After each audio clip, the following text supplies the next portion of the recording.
Oggi è San Valentino e voglio farvi ascoltare una canzone d'amore, ma nel Napolitan Power l'amore non è mai perfetto. Vorrei vestire me ne vorrei uscire.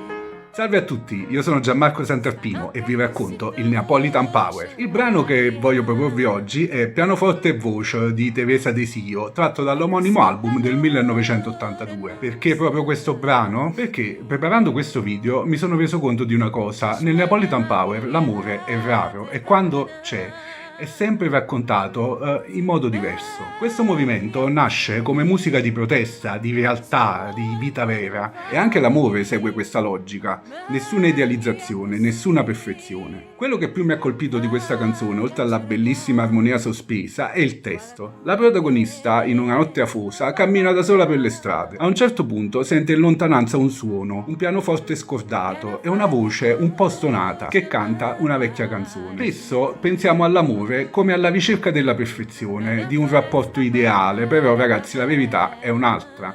Forse tutti abbiamo bisogno nella vita di quelle note un po' stonate, di quelle imperfezioni che ci tengono svegli fino all'alba, a parlare, a cantare, ad amare, perché in fondo a nuttada ha da passare. Mi raccomando, vai ad ascoltare questo brano e fammi sapere che ne pensi nei commenti e spero che possiate passare la serata a cantare canzoni stonate al pianoforte.